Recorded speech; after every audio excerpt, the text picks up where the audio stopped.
Sometimes the hardest part of losing everything isn't the loss itself, it's learning to trust again. For 7 years, a woman has lived alone in a mountain cabin, far from the world that once broke her heart. She's built a life of silence and solitude, surviving on her own terms in the wilderness.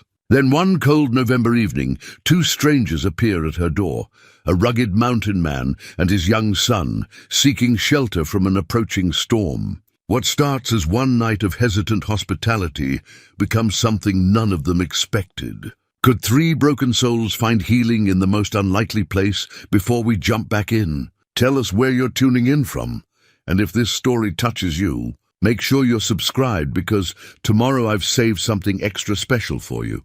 Eleanor Hartwell stood at the window of her cabin, watching the late afternoon light paint the mountain peaks in shades of amber and rose. At 52, her hands bore the marks of 7 years spent working the land alone. Calloused palms, strong fingers, a few scars from careless moments with an axe or saw. Her hair, once a rich chestnut brown, now carried threads of silver that she tied back with a simple leather cord each morning. She'd stopped caring about such things as vanity the day she buried Thomas. The cabin sat in a small clearing, surrounded by towering pines that whispered secrets in the wind. It was a solid structure, built by Thomas's hands 20 years ago when they were young and full of dreams about their life together in the wilderness. 2 rooms, a main living space with a stone fireplace, kitchen area, and her sleeping quarters in the back. The logs were chinked tight against the weather, the roof was sound, and the windows, though few, let in enough light to keep the darkness at bay. She'd chosen this place deliberately after Thomas passed. Not because it was where they'd been happiest, that would have been too painful, but because it was far enough from Pine Ridge that people couldn't easily drop by with their casseroles and their pitying eyes.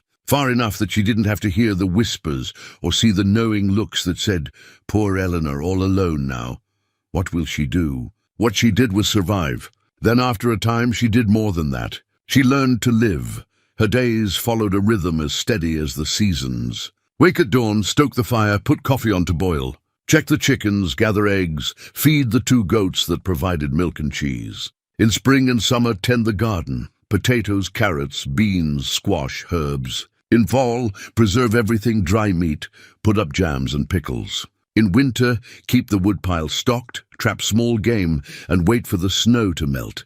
She'd become a fair shot with the rifle Thomas left her.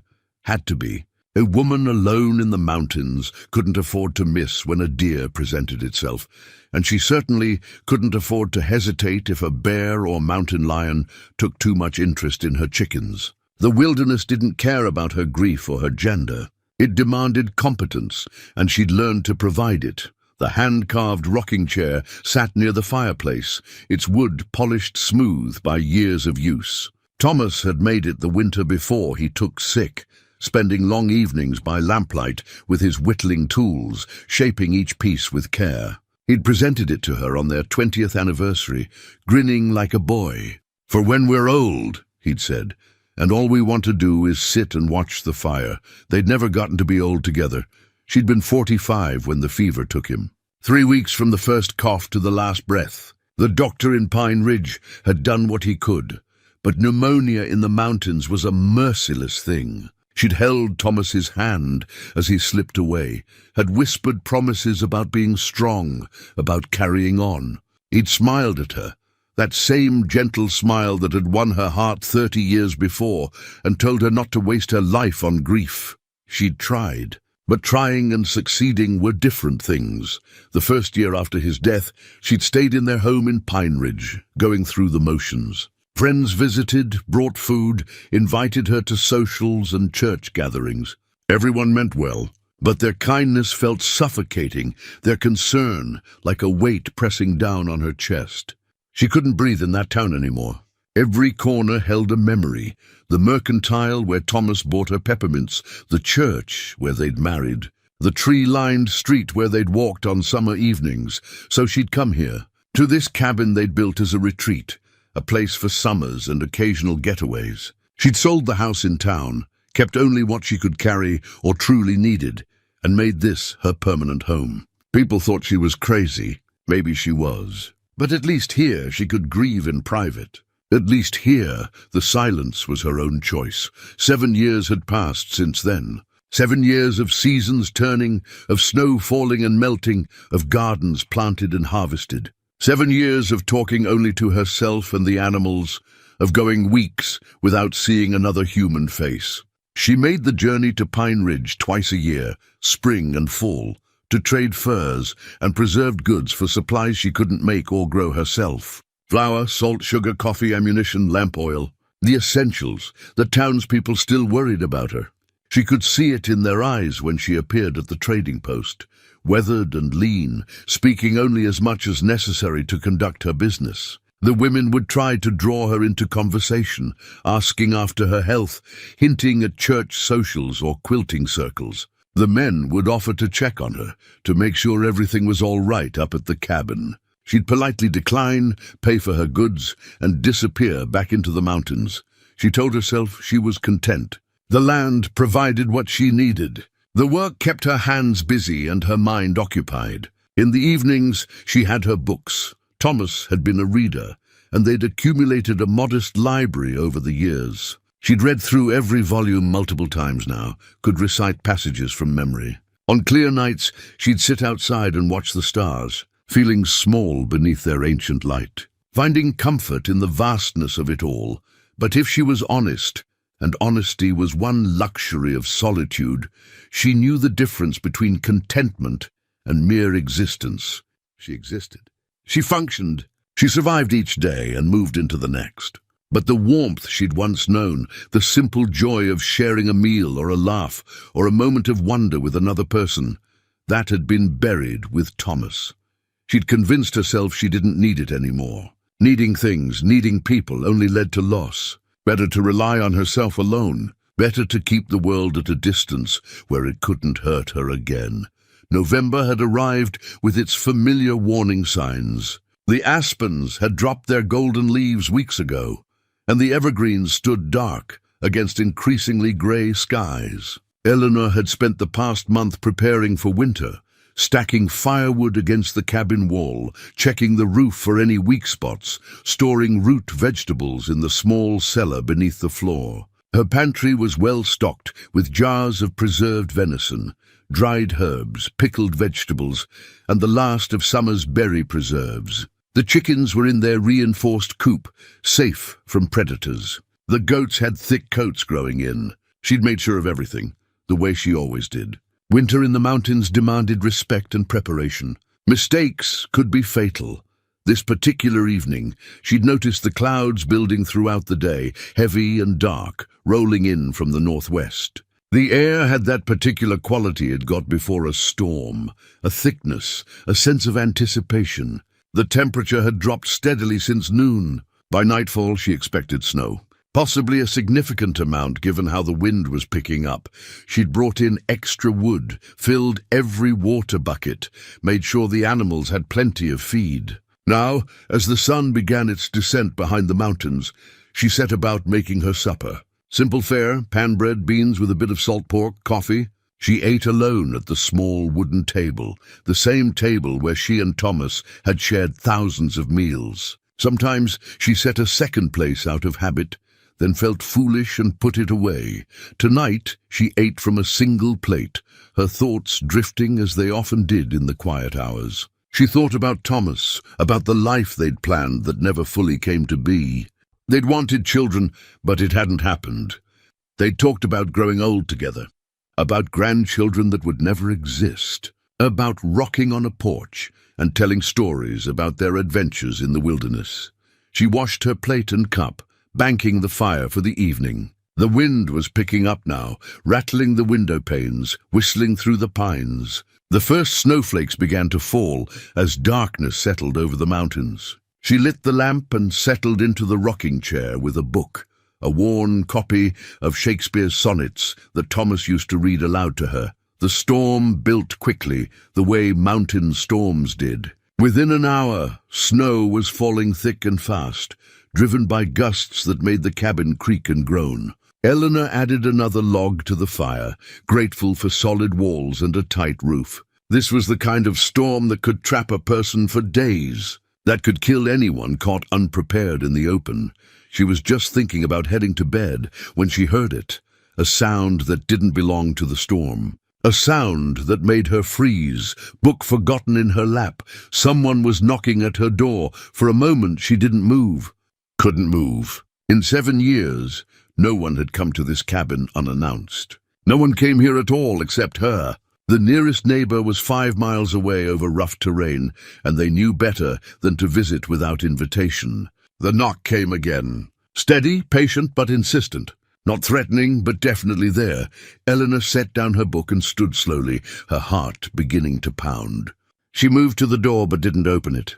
Through the thick wood, she heard a man's voice, deep and rough, but not unkind. "Ma'am, I apologize for the intrusion. My boy and I were caught in this storm. Saw your lamplight from down the way. We're just asking for shelter until it passes. We won't be any trouble. A child. There was a child out there in this weather." Eleanor's hand went to the door latch, then stopped. Every instinct she'd developed over 7 years of solitude screamed caution. She didn't know these people, didn't know their intentions. A woman alone was vulnerable in ways she'd worked hard to protect against. But a child. In a storm like this, how many of you? She called through the door. "Just 2, ma'am. Myself and my son. He's 9 years old. 9 years old. The age Thomas's child would have been if they'd been blessed with one."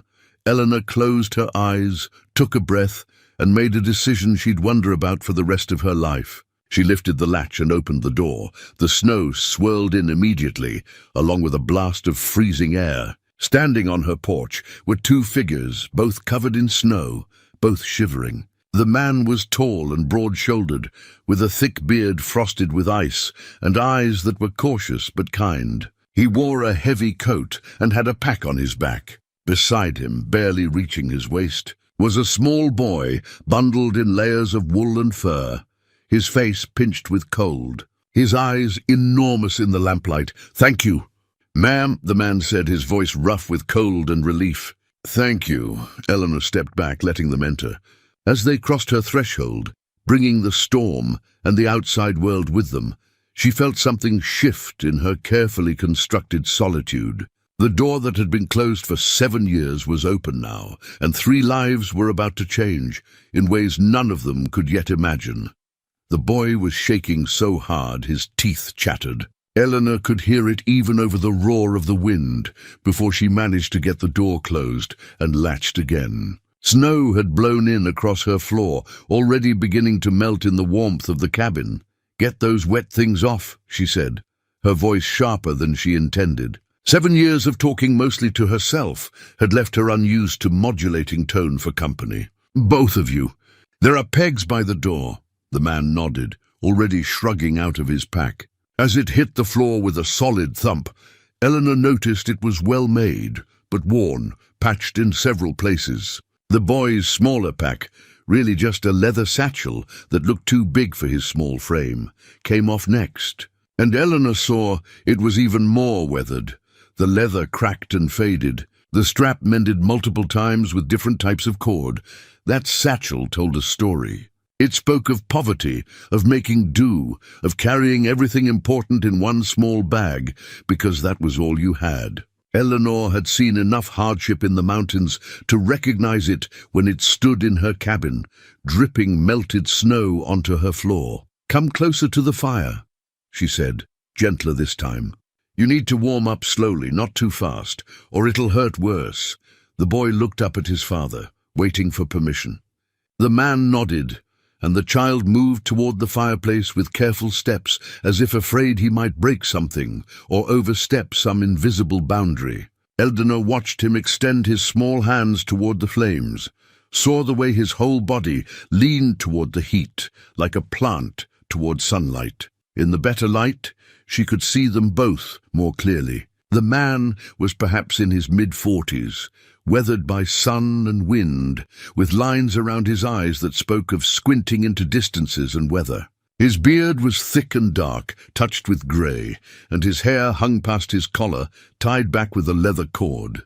His clothes were practical: wool shirt, canvas pants, sturdy boots, all showing signs of heavy use and careful repair. But it was his eyes that caught Eleanor's attention. They were a deep brown, steady and calm, with a gentleness that seemed at odds with his rough appearance. They were the eyes of a man who'd seen hardship, but hadn't let it make him hard.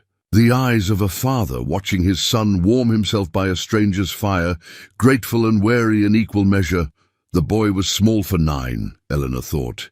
Thin, though not starved. His face was all angles and enormous eyes, the same brown as his father's, that took in everything with a quiet, watchful intelligence. His hair was dark and shaggy, badly in need of cutting, and his clothes, while clean, were patched and repatched. But there was something in the way he held himself, a dignity despite the circumstances, that touched something deep in Eleanor's chest. "I'm James McCain," the man said, extending his hand.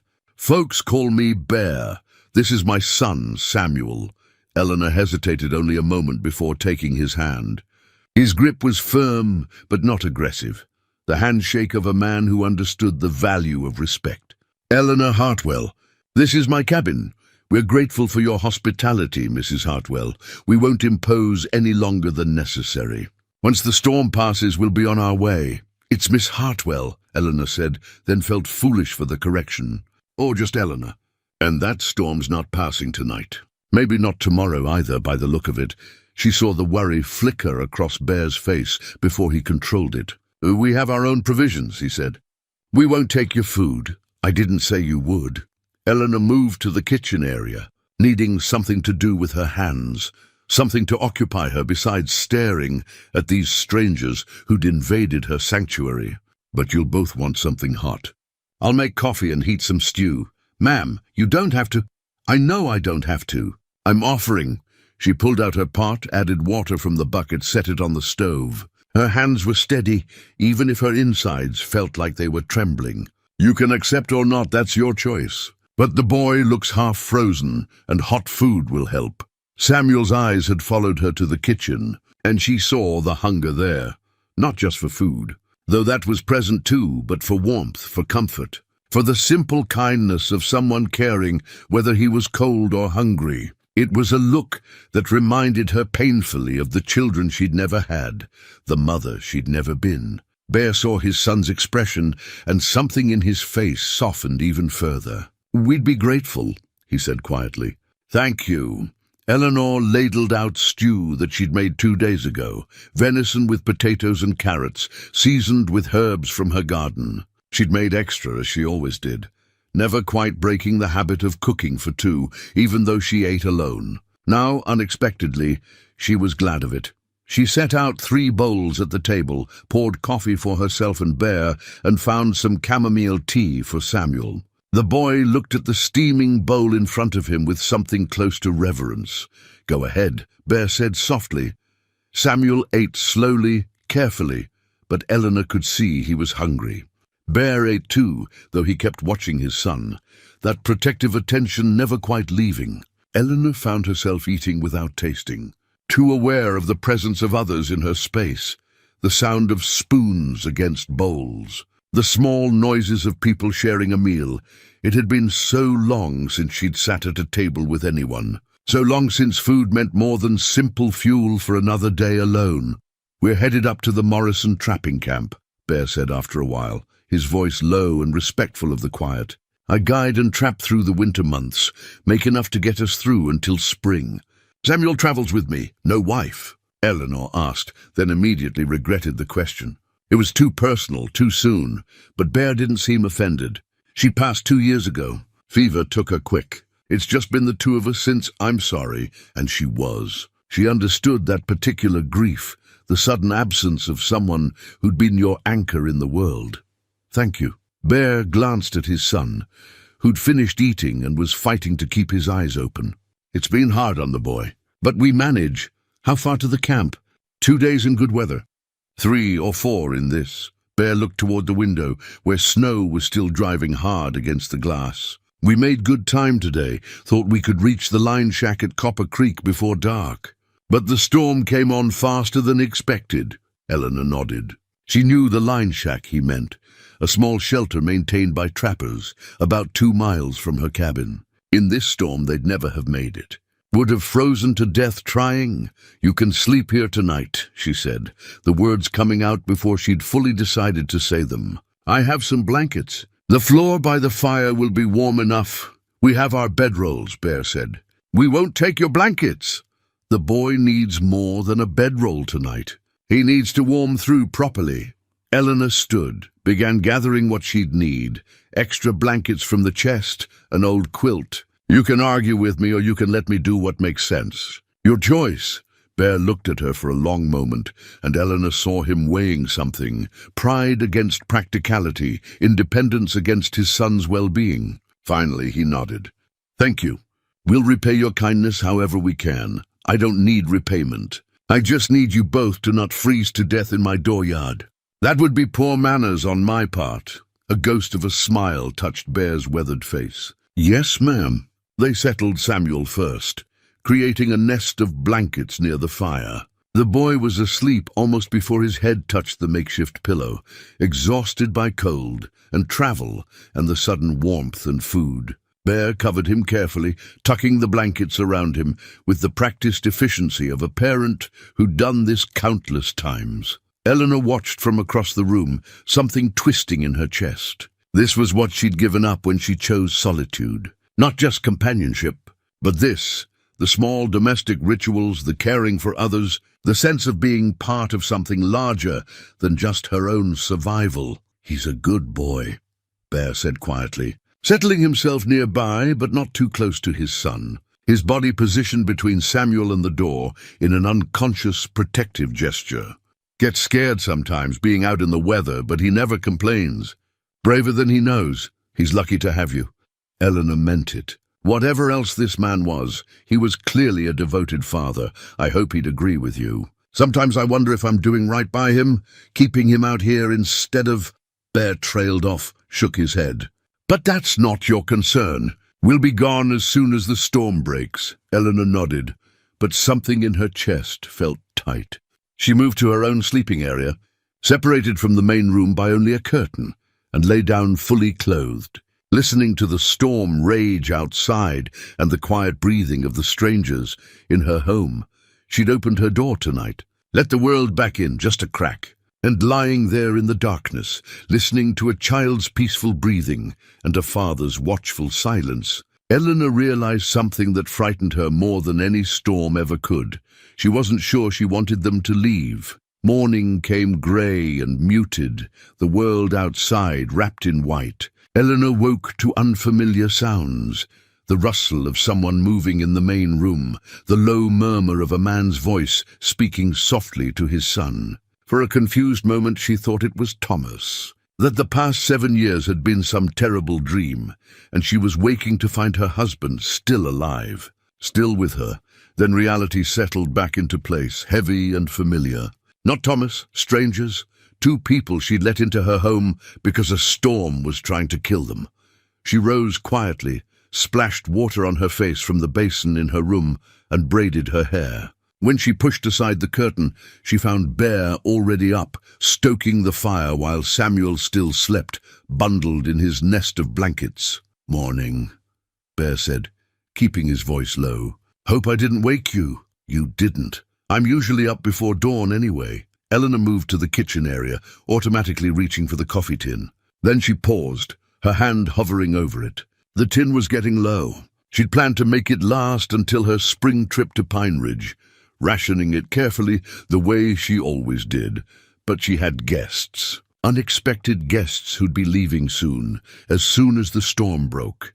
She measured out the grounds, more generous than she'd been with herself in months. If Bear noticed, he didn't comment, though she saw his eyes follow her movements with quiet attention. "Storm's still blowing," he said, moving to the window. "Hard to tell how much snow we got. It's drifting pretty fierce. But we're probably looking at another day before it's safe to travel." Eleanor nodded, trying to ignore the small flutter in her chest that might have been anxiety or might have been something else entirely. "The animals need tending. I usually do it first thing. I can help with that if you'll allow it." Bear glanced toward his sleeping son. "Once he wakes, Boy can sleep through anything when he's warm and fed. I've managed alone for 7 years. I can manage one more morning. I don't doubt that, Mum. Bear's tone was respectful but firm. But if we're taking your shelter and your food, seems only right we contribute what we can. I'm good with animals and handy with repairs. If something needs fixing while I'm here, I'd be grateful for the work. Eleanor studied him. There was no false pride in his offer, no masculine need to prove himself. Just a man who understood the balance of give and take, who didn't like being beholden without offering something in return. The chicken coop could use some reinforcement on the north side, she admitted. Wind's been getting under the boards there. I patched it, but it needs proper fixing. I can do that. Bear smiled just slightly. After coffee, the coffee was ready, dark and strong, and Eleanor poured 2 cups. She'd forgotten the pleasure of sharing the first cup of the day with someone, the companionable silence of 2 people waking up together. Not together in the way she'd been with Thomas, but together nonetheless. Samuel stirred as they sat at the table, his small face emerging from the blankets like a bird from a nest. He blinked at the unfamiliar surroundings, momentarily confused, then remembered where he was. His eyes found his father first, checking, making sure, then moved to Eleanor. "Morning," Bear said. "Come get warm, son." The boy emerged from his blankets and moved to his father's side, still shy, still uncertain of this strange woman who'd taken them in. Eleanor could see he was the kind of child who'd learned to be quiet, to take up as little space as possible, to not be a burden. It made her heart ache. "Are you hungry?" she asked, keeping her voice gentle. "I can make porridge." Samuel looked at his father, waiting for permission. Bear nodded. "What do you say?" "Yes, please, ma'am," Samuel said softly. "Thank you." Eleanor prepared breakfast, oat porridge with a little dried apple mixed in, another concession to hospitality. She usually ate hers plain, saving the dried fruit for special occasions that never seemed to come. But watching Samuel's face light up at the sweet pieces of apple made her glad she'd used them. They ate together, and Eleanor found herself noticing things. The way Bear made sure his son had enough before taking seconds himself. The way Samuel ate carefully, never spilling, never wasting a single bite. The quiet respect between father and son, built on hardship and mutual dependence. After breakfast, Bear kept his word. He bundled up against the cold and went out to assess the chicken coop. Eleanor followed with Samuel, the boy staying close to her as they fed the chickens and gathered eggs. His hands were small and gentle with the birds, and when one of the hens pecked at him, he didn't jerk away or cry out, just moved his hand more carefully. "You're good with them," Eleanor observed. "Pa says animals know when you're scared or angry. You have to be calm so they stay calm." Samuel glanced up at her. "Is that true?" "It is. Your father's a wise man. He knows lots of things. He can track anything, and he knows which plants are good to eat and which ones make you sick. And he can fight too if he has to, but he says fighting should be the last thing you try, not the first." Eleanor smiled despite herself. "That sounds wise too." They returned to the cabin to find Bear already inside, examining the coffee tin on the shelf. He turned when they entered, and there was something in his expression, embarrassment mixed with determination. "Miss Eleanor," he said, using her name for the first time, "I noticed your coffee's running low. When we head out, I'll leave you some of ours. We have extra in my pack." "That's not necessary. It is to me." Bear's voice was firm but not harsh. "You've been generous with what you have, more generous than you needed to be. I can't repay that fully, but I can do this much." Eleanor wanted to refuse, wanted to maintain the fiction that she was perfectly fine on her own, that she didn't need anything from anyone. But looking at this man and his son, seeing the pride and gratitude in Bear's eyes and the hope in Samuel's, she found she couldn't. "All right," she said quietly. "Thank you." Bear nodded, satisfied. Then he hefted the bag he'd been carrying. "I brought this in from my pack. Thought we might all benefit." He opened the bag, and Eleanor saw it was full of dried herbs and tea, carefully wrapped packets of chamomile, mint, something that smelled like sage. Her own supply of such things was nearly depleted, saved only for when she was sick or couldn't sleep. My wife, Bear said, his voice careful when he mentioned her. She was good with plants. Taught me some. I gather what I can, trade some, keep some. Figured you might appreciate it. Eleanor felt something crack in her chest, a small fissure in the wall she'd built around her heart. This man, this stranger, was offering her kindness, not because he expected anything in return, but because that was who he was. Because even in his own grief and hardship, he still saw others and their needs. I do, she said, her voice rougher than she intended. I appreciate it very much. The day unfolded slowly. Bear worked on the chicken coop, his hands skilled and sure. Eleanor tended to her indoor chores, mending clothes, organizing supplies, doing the small tasks that filled her days. Samuel helped where he could, fetching things, holding items steady, his presence quiet, but somehow filling the cabin with a warmth Eleanor hadn't felt in years. In the afternoon, when the wind died down enough to make conversation possible, Bear came in from his work, stamping snow from his boots. His cheeks were red with cold, but he was smiling. "Coop's solid now," he reported. "Should hold through whatever winter throws at it. Thank you." Eleanor poured him coffee, the good coffee, the last of what she'd been hoarding, and watched as he wrapped his cold hands around the cup. Grateful for the warmth, Samuel was at the window watching the snow fall. "It's pretty," he said softly. "Like the whole world is getting a clean blanket." Eleanor moved to stand beside him, looking out at the white landscape. "That's a nice way to think of it. My mama used to say that. She said snow was the world's way of starting fresh, covering up all the old marks and tracks so everything could begin again." There was no sadness in Samuel's voice when he mentioned his mother, just a gentle remembrance. Eleanor glanced at Bear and saw him watching his son with that same protective love, mixed now with a quiet sorrow. "Your mama was right," Eleanor said. "That's exactly what it is." They stood together at the window, three people who'd been strangers less than a day ago, watching the snow fall and the world transform. And Eleanor realized that something was transforming inside her too, something she'd thought was frozen solid and dead. It wasn't much, just a small thaw, a tiny crack in the ice. But it was there, undeniable and growing, and despite all her carefully maintained solitude, despite all her determination to need no one and nothing, Eleanor found she wasn't entirely sorry about it. By evening, the storm had finally begun to ease. The wind no longer howled with quite the same fury, and the snow fell more gently, almost peacefully. But the world outside was buried deep, and Bear, after stepping out to assess the situation, reported that they'd need at least another day before travel would be safe. Eleanor should have felt anxious about the extension, should have felt her carefully guarded space being invaded for longer than she'd planned. Instead, she felt something closer to relief, and that frightened her more than the storm ever could. They ate supper together, venison stew again, with fresh bread Eleanor had baked that afternoon, while Bear worked outside and Samuel watched, asking quiet questions about measurements and rising times. The boy had an eager mind, she'd noticed. He soaked up information like dry earth soaking up rain, curious about everything, but careful not to be a nuisance about it. After the meal, as they cleared the dishes, Bear's attention caught on something Eleanor had almost forgotten was there, the silver-framed photograph that sat on the narrow shelf above her bed, visible now through the open curtain. It showed a younger Eleanor and a man with kind eyes and a gentle smile, his arm around her shoulders, both of them squinting slightly into the sun. "Your husband?" Bear asked, his tone respectful, not prying. Eleanor nodded, moving to pick up the frame.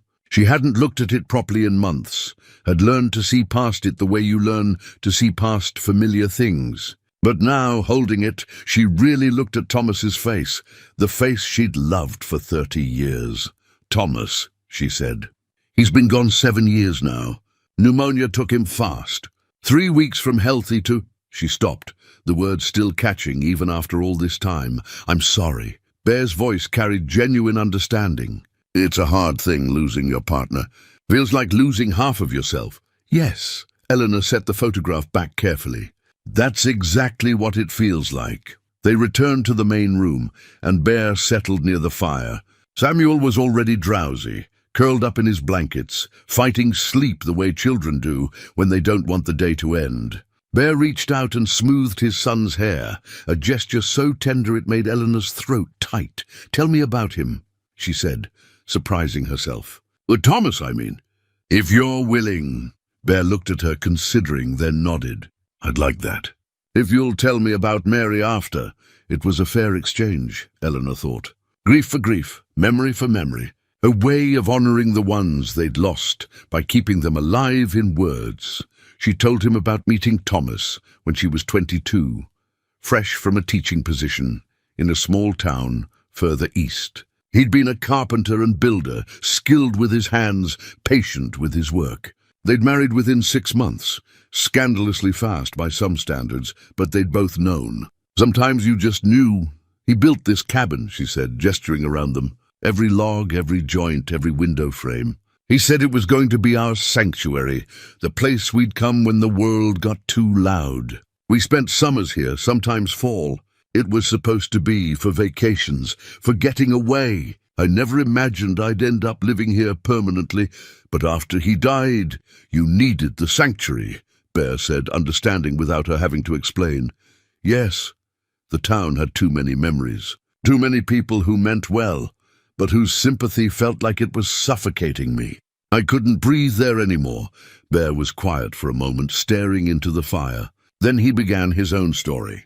Mary had been a trapper's daughter, raised in the mountains, comfortable with the hard life. She'd been small and fierce, he said, with a laugh that could light up the darkest winter day. They'd met when he was working as a guide, and she'd been the only woman in a party of eastern hunters who'd hired him to take them into the high country.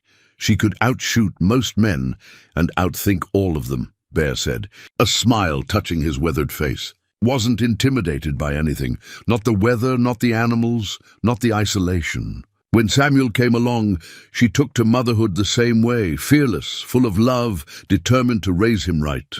"What happened?" Eleanor asked gently. "Fever. Same as your Thomas in a way, came on sudden, moved fast. We were at a remote camp, 3 days from any doctor. By the time I got her to Pine Ridge, she was already—" His voice caught. Samuel was 7, old enough to understand what he'd lost, too young to know how to bear it. They sat in silence for a while, the fire crackling, Samuel's soft breathing the only other sound. Outside, the snow continued to fall, gentler now, wrapping them in white. "Do you ever get angry?" Eleanor asked. "At them for leaving? At God for taking them?" Bear considered the question. "I did at first. Spent months angry at everything. Angry at Mary for dying, at myself for not getting her help faster, at the world for being so damn hard.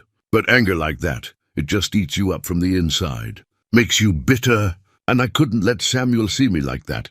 He needed his father to be strong, to show him you can survive grief without letting it destroy you. How did you do that? Stay strong for him? Some days I didn't. Some days I wanted to just sit down and never get back up. But then I'd look at him and remember he lost his mother. He was hurting too, maybe worse than me because he was so young. So I had to keep moving, keep working, keep being his father. The grief didn't go away, but it became something I carried instead of something that carried me." Eleanor thought about her own 7 years of isolation, of hiding from the world and her pain. "I didn't have anyone to stay strong for. Maybe that was my problem. Or maybe that was what you needed then," Bear said, not judging, just observing. "Sometimes we need to step back, take time to heal. Nothing wrong with that. But 7 years? However long it takes," Bear met her eyes. "There's no schedule for grief, Miss Eleanor. No right way to do it. You do what you need to survive it." Eleanor felt tears prick her eyes, the first tears she'd shed in front of another person since Thomas's funeral. "I'm not sure I have survived it. I'm not sure I haven't just been existing, going through motions, waiting for what? I don't know. For something to change, maybe. For something to make me feel alive again instead of just—" She gestured helplessly. "Whatever this is." Bear leaned forward, his expression serious but kind. "Can I tell you something? And you can tell me to mind my own business if you want." Eleanor nodded, not trusting her voice.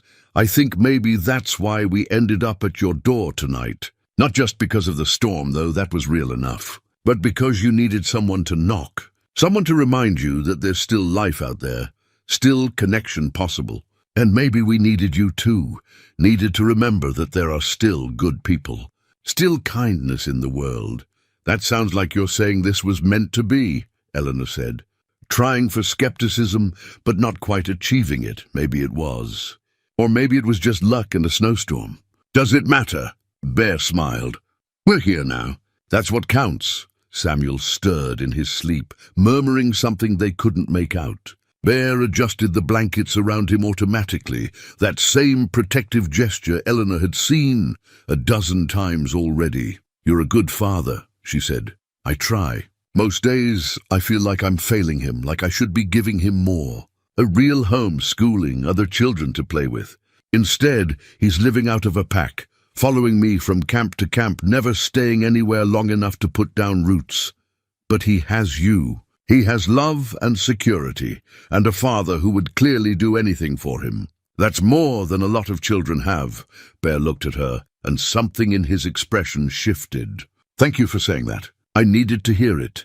They talked late into the night, sharing memories and sorrows, finding comfort in the understanding that can only exist between two people who've walked similar paths through grief. Eleanor told him about the children she'd never had, the future she'd imagined with Thomas that would never be. Bear told her about his fears for Samuel's future, his worry that his son would grow up without the advantages other children had.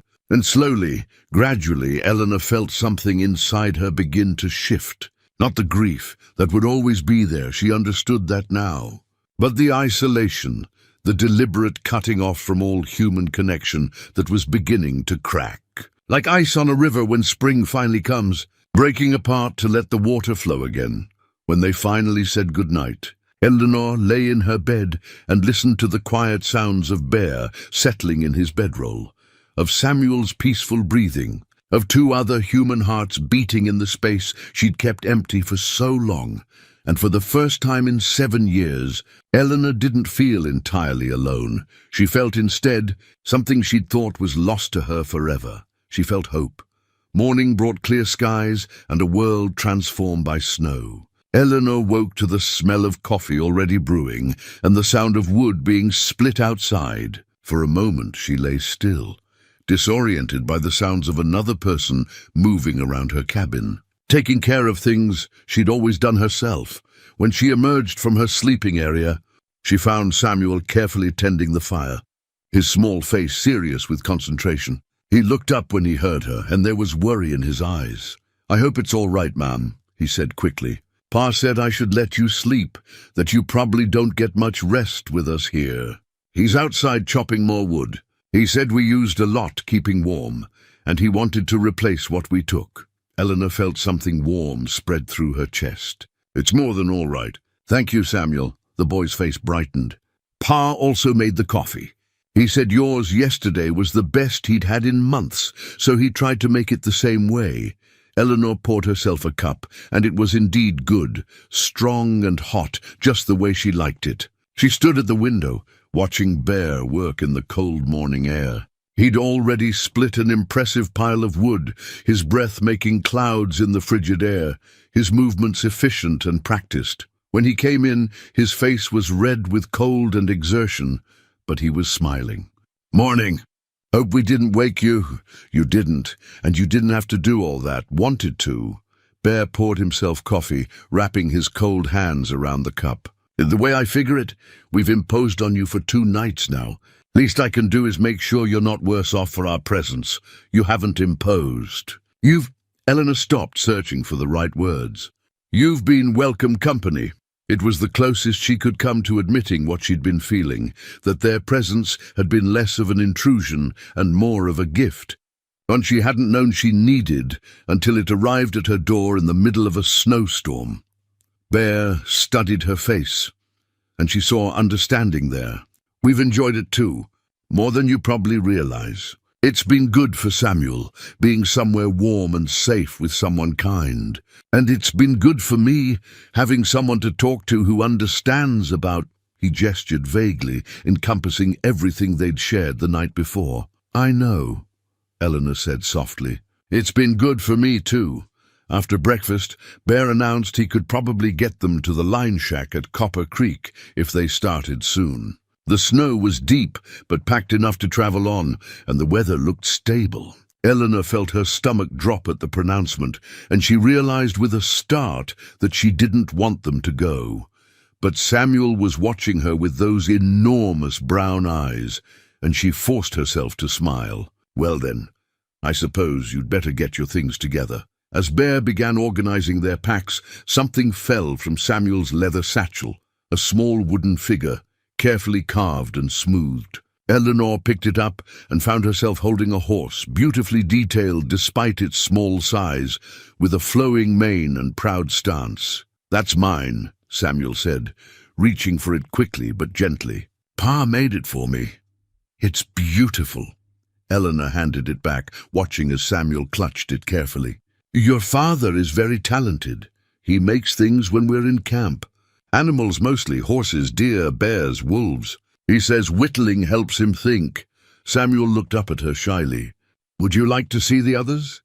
Eleanor nodded, and Samuel opened his satchel fully, carefully removing a small cloth bundle. Inside were more carved figures, a deer with delicate antlers, a wolf mid-howl, a rabbit frozen in alertness, an eagle with outstretched wings. Each was remarkably detailed, clearly the work of skilled hands and patient hours. "These are wonderful," Eleanor said, meaning it. "You must treasure them.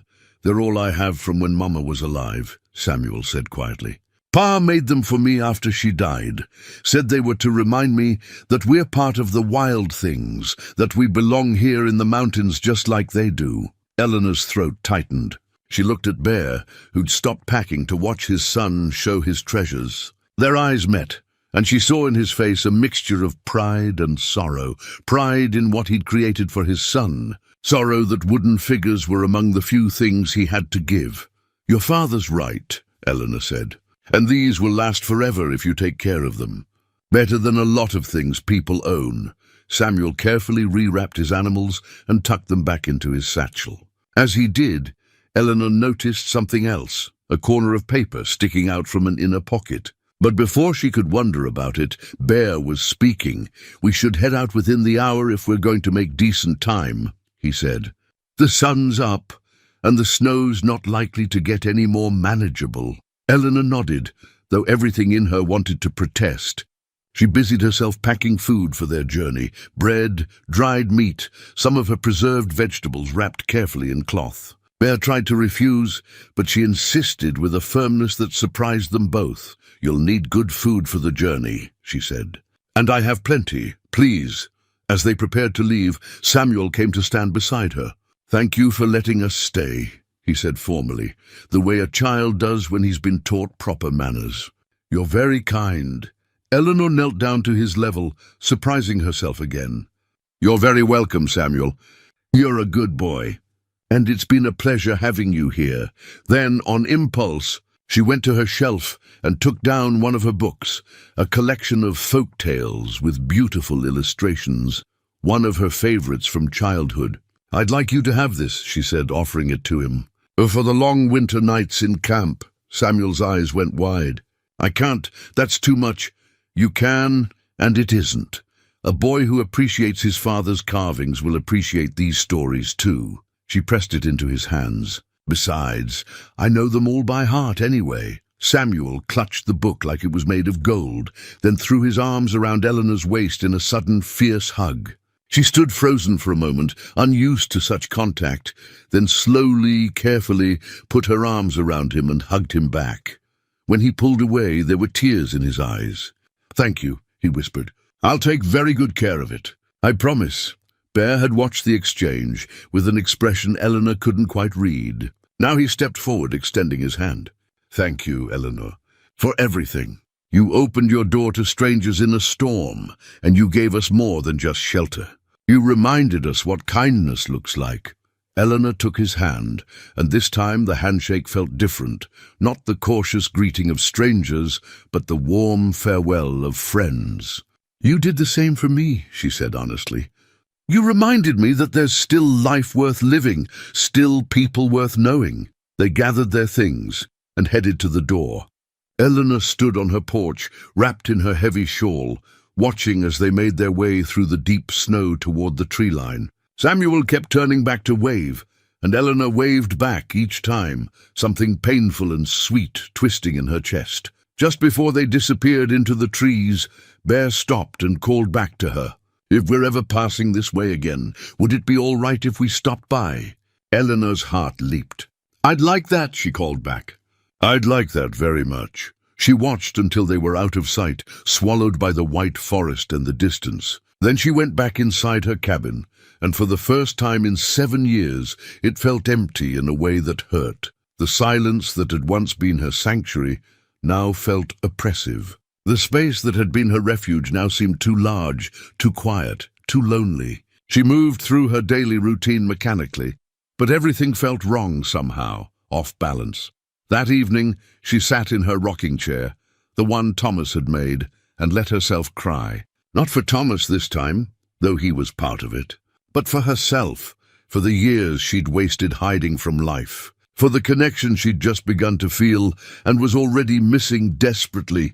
She cried for the child she'd never had, for the family she'd lost, for the loneliness she'd chosen and could now barely stand. And she cried because 2 strangers had walked into her life for 3 days and had somehow, impossibly, changed everything. When the tears finally stopped, Eleanor felt wrung out, but somehow clearer. She understood something now that she hadn't before, that grief doesn't end, but it changes. It becomes something you can carry instead of something that carries you, just as Bear had said. And that opening yourself to new connections, new possibilities, doesn't mean forgetting the ones you've lost. It means honoring them by continuing to live fully, by letting your heart remain open, even when it's been broken.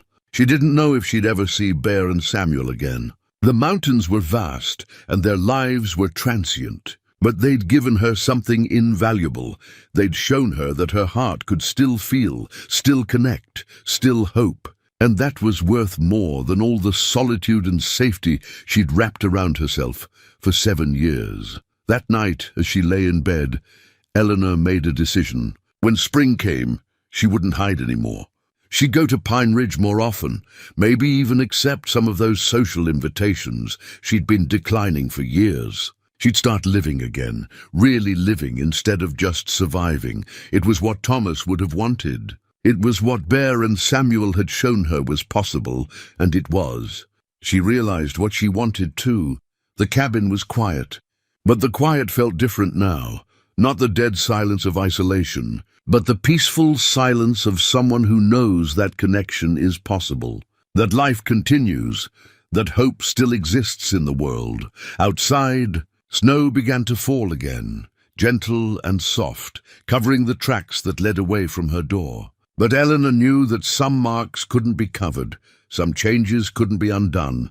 3 days had changed her, and she would never be quite the same again. 3 weeks passed. The world settled into the deep freeze of mountain winter, and Eleanor fell back into her routines. But everything felt different now. The silence that had once been comforting now echoed with absence. The solitary meals reminded her of shared breakfasts. The empty evenings by the fire made her remember Bear's stories and Samuel's quiet questions. She found herself talking aloud more than she had in years. Not to herself exactly, but as if Bear and Samuel might still be there to hear her. "The chickens are laying well today," she'd say to the empty cabin. Samuel would have enjoyed gathering these eggs. Or, "The wood's burning clean tonight." Bear stacked it just right. She realized, lonely. Not the numb isolation she'd chosen for 7 years, but an acute awareness of solitude that came from knowing what companionship felt like and missing it desperately. Then, on a bright afternoon in early December, she heard it again, that sound that didn't belong.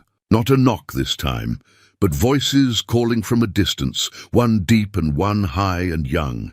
Eleanor's heart leaped. She rushed to the door and flung it open to see 2 familiar figures making their way through the snow toward her cabin. Bear, with his distinctive broad-shouldered gait and Samuel beside him waving enthusiastically. "We hope we're not intruding," Bear called as they got closer. "But we were passing through and Samuel insisted we stop by. Pa said we couldn't impose," Samuel added. "But I wanted to see if you were all right." Eleanor felt tears prick her eyes, but these were different tears. Tears of joy, of relief, of something she couldn't quite name. "You're not intruding at all. Come in, please. Come in." They entered, bringing cold air and snowflakes and an immediate warmth that had nothing to do with temperature. Samuel rushed to show her that he still had the book, that he'd been reading it every night, that he'd already finished it twice. Bear stood back, watching with that gentle smile, his eyes meeting Eleanor's with an understanding that needed no words. "We're on our way back from the trapping camp," Bear explained, as Eleanor bustled about making coffee and setting out food. "Made good money this season, enough to see us through spring. We've got a few days before we need to head to our next camp, and I thought—" He paused, seeming uncertain for the first time since she'd known him. "I thought maybe we could stay a day or two, if you're willing. Help out with whatever needs doing. Just spend some time." "Yes," Eleanor said immediately. "Yes, please stay. I'd like that very much." And just like that, her cabin was full again, full of voices and laughter and the small domestic sounds of people living together. Samuel helped her with the animals, chattering about everything he'd seen at the trapping camp. The lynx tracks, the way ice formed on the river, the northern lights he'd seen one clear night. Bear set about repairing things. A loose board on the porch, a sticky window. Small tasks Eleanor had been putting off because they seemed too much trouble for just herself.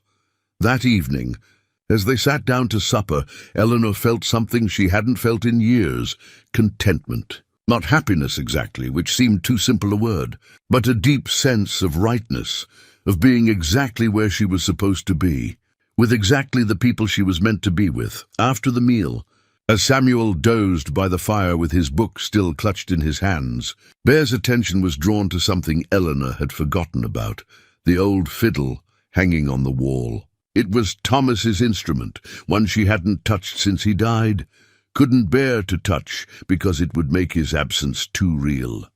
"May I?" Bear asked, gesturing to it. Eleanor hesitated, then nodded. "Do you play?" "Some. Not as well as I'd like, but enough to make music." He took down the fiddle carefully, reverently, as if he understood what it meant to her. "My father played. Taught me when I was younger than Samuel. Haven't had much chance to practice in recent years, but—" He drew the bow across the strings, wincing slightly at the sound. "Needs tuning." He spent a few minutes adjusting it, his hands sure on the pegs, his ear attuned to the pitch. Then he began to play. Simple folk songs at first, mountain melodies that had probably been old when this country was young. The sound filled the cabin, warm and alive, and Eleanor felt something break open inside her. She'd thought she could never hear music in this space again without Thomas. But here was Bear playing Thomas's fiddle, and instead of pain she felt connection, a sense that life continued, that joy could exist again, that one person's absence didn't have to mean the end of all beauty and warmth. Samuel woke to the music and sat up, his face glowing. "Pa, play the one Mama liked." Bear's fingers hesitated on the strings, then he nodded. The melody that followed was slower, sweeter, tinged with melancholy but beautiful nonetheless. Eleanor watched as he played, saw the memories moving behind his eyes, the love and loss intertwined in every note. When the song ended, there was silence for a moment. Then Samuel spoke softly. "Mama used to dance to that one. Even when she was tired or sick, if Pa played it, she'd get up and dance. She sounds like she was a wonderful woman," Eleanor said. She was. Bear set the fiddle down carefully. She had this way of finding joy in everything, even when times were hard. Even when we had nothing, she'd say we had each other, and that was enough. I try to remember that, try to teach Samuel that the important things aren't the things you can buy or own. They're the moments you share, the people you love. Eleanor felt tears on her cheeks and didn't bother to wipe them away. Thomas was like that too. He could make me laugh even on the hardest days. He'd say the richest people he knew were the ones who had someone to share their life with, someone who made the good times better and the bad times bearable. They would have liked each other, I think, Bear said. Mary and Thomas. I think so too. They sat in companionable silence, the fire crackling, the warmth surrounding them like an embrace. Samuel had fallen asleep again, lulled by the music and the sense of safety. Eleanor looked at him, then at Bear, and felt something shift in her understanding. This was what Thomas had wanted for her, not endless grief, not isolation, but this, connection, community, the courage to open her heart again, even knowing it could be hurt again, the willingness to let people in, to share her life, to find family in unexpected places. I've been thinking, Bear said after a while, his voice low so as not to wake Samuel, about what you said when we left, that we reminded you life was worth living. You did the same for us, Eleanor. For 3 days, Samuel had a home, a real home with warmth and kindness, and someone besides me to care about him. And I got to remember what it feels like to have, he struggled for words, to have a place to belong, I guess. Not just a camp or a temporary shelter, but a place where someone's glad to see you come through the door. You always have that here, Eleanor said, the words coming easily, naturally. Both of you. Whenever you're passing through, whenever you need a place to rest, this door is open to you, always. Bear met her eyes and she saw gratitude there. And something else, a cautious hope maybe, or the beginning of an idea neither of them was quite ready to name yet. Thank you, he said simply. That means more than you know. They talked late into the night again, and this time the conversation was easier, more natural. They'd moved past being strangers, or even friendly acquaintances. They were becoming something else, friends certainly, but maybe something more. Not romantic love. Neither of them was looking for that, still too tied to the partners they'd lost. But something deeper than simple friendship. A chosen family, perhaps. A deliberate connection between people who understood each other's grief and were helping each other heal. When Eleanor finally lay down to sleep that night, with Bear and Samuel settled comfortably in the main room, she felt a peace she hadn't known in years. Her cabin wasn't empty anymore, not really. Even when they left again, and she knew they would, knew their life was one of movement and season, something of them would remain.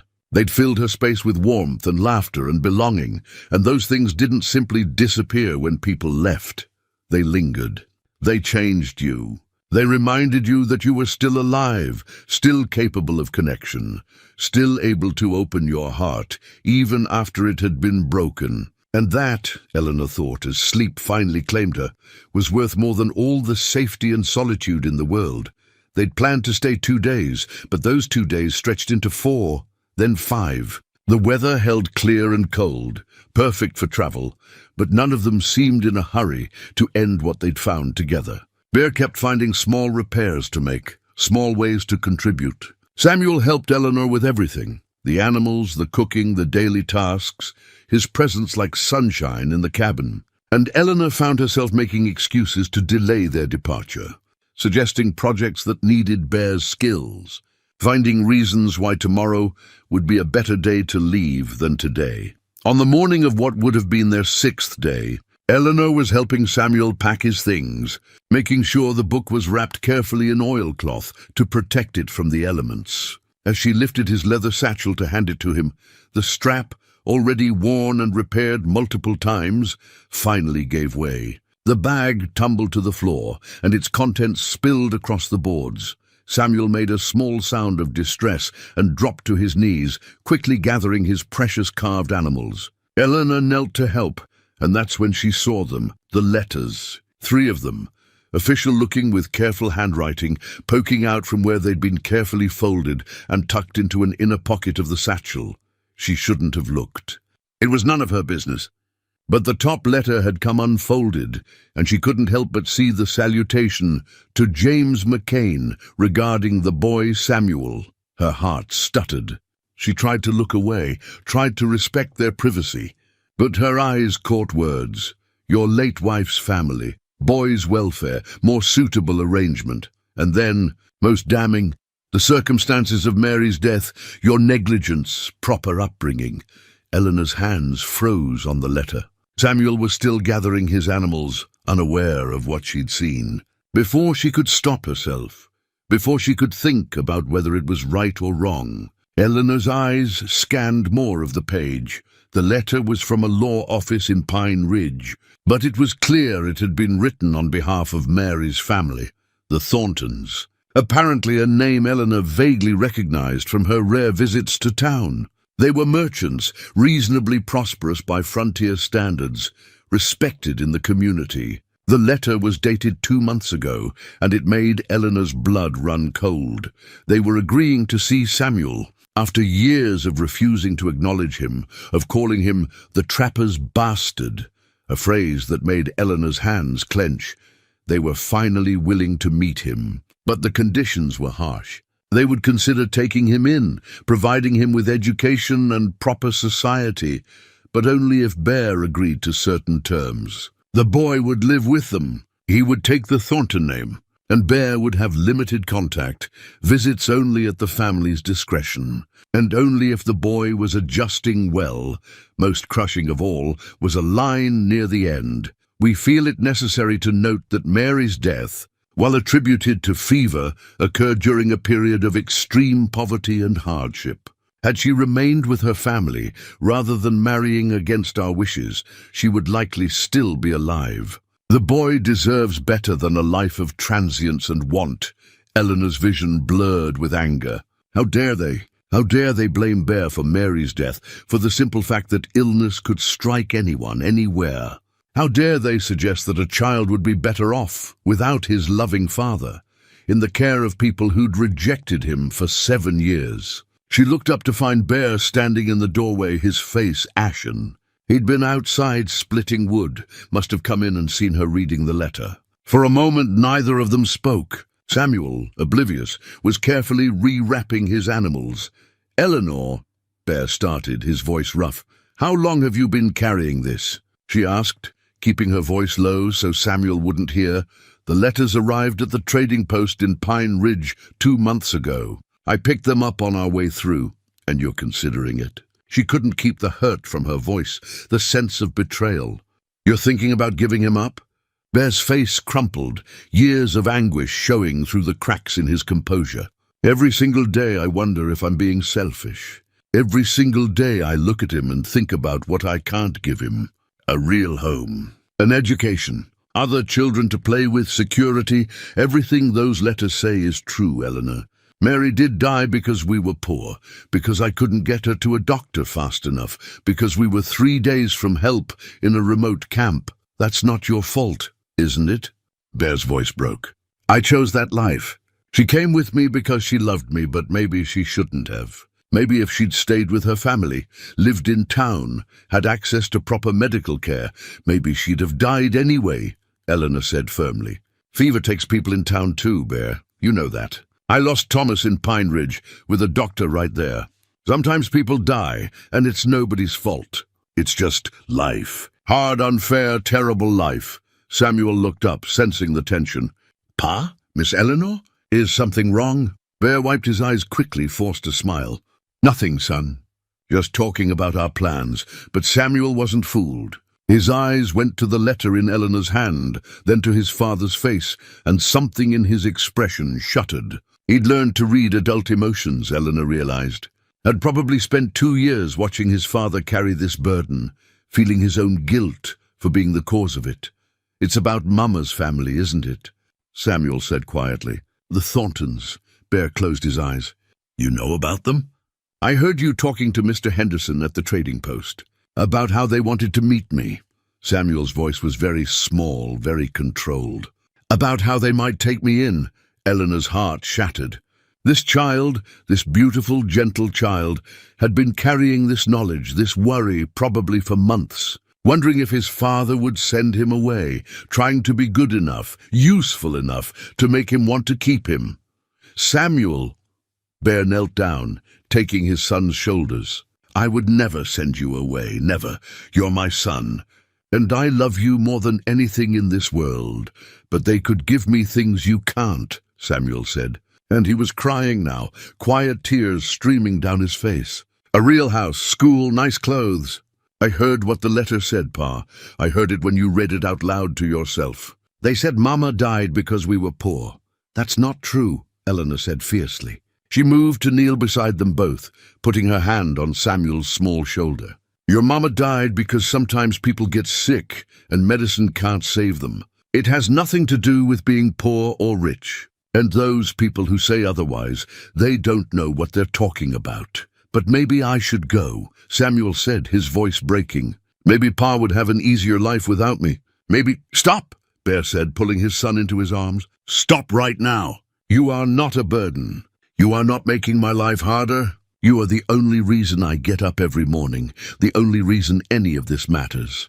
Do you understand me? Samuel nodded against his father's chest, but Eleanor could see he didn't quite believe it. How could he? He was 9 years old, had lost his mother, and had probably heard or sensed his father's doubts about whether he could provide enough. Eleanor made a decision in that moment, a decision that would change all their lives, though she didn't fully understand the implications yet. She just knew that these two people, this man and this boy, had become too important to her to let them be torn apart by guilt and misplaced obligation. I have a proposal, she said. They both looked at her, Bear's eyes red-rimmed, Samuel's face still streaked with tears. Before you make any decisions about Samuel's future, before you even consider what those letters are suggesting, I want you to hear me out. Eleanor, please, just listen. She took a breath, hardly believing what she was about to suggest. Stay here, both of you, for the winter, maybe longer. You said you made good money trapping this season. Stay here. Let Samuel see what it's like to have a stable home for a few months. Let him, her voice caught, let him have a proper winter with regular meals and warmth and someone besides his father to care about him. And let yourself see if maybe, just maybe, there's another option besides constantly moving or giving him up to people who rejected him for 7 years. Bear stared at her. We can't ask that of you. You're not asking. I'm offering. Eleanor looked at Samuel, at his hopeful face, and felt her resolve strengthen. I have space. I have enough supplies for 3 if we're careful. And I have— She paused, surprised by the truth of what she was about to say. I have a need to not be alone anymore. You gave me that gift, Bear, you both did. You showed me I was still alive, still capable of connection. Let me return that gift. Let me give Samuel a home for the winter. Let me give you both a place to belong, even if it's just temporary. I'm not asking you to give up your life or your work. Come spring, when the thaw comes, you can decide what's next. Maybe you'll go back to trapping full-time. Maybe you'll take the Thorntons up on their offer, though I hope to God you won't. Maybe you'll find some other path entirely. But at least Samuel will have had one winter where he didn't have to worry about the next camp, the next move, whether there'd be enough food or enough warmth. Samuel was looking at his father with such naked hope it hurt to see. Bear looked between his son and Eleanor, and she saw him warring with himself, pride against practicality, independence against his child's needs. And in return, he finally asked, Because I won't take charity, Eleanor. I can't. In return, you help me prepare this place for a longer occupancy. We'll need to build another sleeping space, maybe a small addition. You'll help with the heavy work, the hunting, the wood cutting. And you'll teach Samuel everything you know about the mountains, about survival, about being a good man. And I'll teach him reading and writing and arithmetic. We'll do this together as— She searched for the word— as partners, as family. The word hung in the air between them, fragile and powerful. Family, Bear repeated softly, as if testing how it felt in his mouth. Family, Samuel whispered. And it sounded like a prayer. Eleanor nodded, her own eyes filling with tears now. If you'll have me, if you'll let an old widow woman be part of your family, I'd consider it an honor. Bear reached out and took her hand, and his grip was strong and warm and grateful. The honor would be ours. And just like that, everything changed. 3 broken people, 3 souls who'd lost what they thought they couldn't live without, found each other in a cabin in the mountains and decided to build something new, not a replacement for what they'd lost. That would never be possible. But something different, something chosen, Something that might, with time and care and love, become exactly what they all needed to heal. Outside, the snow began to fall again, but inside the cabin, warmth bloomed like spring flowers in winter ground. Hope, fragile and precious, took root in soil that had been frozen for far too long, and 3 hearts, scarred by loss but still beating, still reaching for connection, began to remember what it felt like to belong. The decision made, they threw themselves into the work of transforming Eleanor's solitary cabin into a home for 3. Bear and Eleanor spent long hours planning the addition, a small sleeping room that would connect to the main cabin through a covered walkway, giving them all privacy while keeping them close. It would be modest, just large enough for 2 beds and a small stove, but it would be theirs. They began work immediately, even though winter made construction difficult. Bear had experience building in harsh conditions, and Eleanor's knowledge of her own land proved invaluable. They selected trees carefully, felled them in the crisp winter air, their breath making clouds as they worked. Samuel helped where he could, dragging branches, sorting lumber, his face glowing with purpose and belonging. The first week was the hardest. Not the physical labor, though that was demanding enough, but the adjustment of 3 people learning to live together, to navigate each other's habits and needs and boundaries. Eleanor had lived alone for 7 years and had to relearn how to share her space. Bear was used to temporary camps and constant movement, not the settled rhythms of a permanent home. And Samuel, despite his joy at staying, carried the weight of those letters. The knowledge that somewhere out there, people were waiting to judge whether his father was fit to raise him, but they persevered. Eleanor established a routine, morning lessons for Samuel at the kitchen table, while Bear worked on the addition. She'd found her old teaching materials in a trunk, primers and slates and books she'd once used in her brief career as a schoolteacher before marrying Thomas. Samuel soaked up knowledge like dry earth soaking up rain, his bright mind hungry for learning. "He's remarkably quick," Eleanor told Bear one evening after Samuel had gone to sleep. "He's reading at a level far beyond his years and his mathematics. He grasps concepts I wouldn't have expected from a child with no formal schooling." Bear's face showed pride and pain in equal measure. Mary taught him his letters before she died. She'd wanted him to have education, opportunities. It's part of why he stopped, but Eleanor understood. Part of why he was tormented by the question of whether Samuel would be better off with the Thorntons. "He's getting education here," Eleanor said firmly. "And more importantly, he's getting love and security and the knowledge that he's wanted. That matters more than any fancy school." As December deepened, the addition took shape. It was slow work in the cold, and there were setbacks. Days when the weather was too fierce to work outside, days when materials proved unsuitable and had to be replaced. But gradually walls rose. A roof took shape. Windows were fitted. Bear's skill with his hands was evident in every carefully joined corner, every smoothly planned board. Samuel watched his father work with open admiration, and Bear began teaching him how to measure twice and cut once, how to read wood grain, how to fit joints so they'd hold for decades. The boy's small hands learned to hold tools properly, to drive nails straight, to sand wood smooth.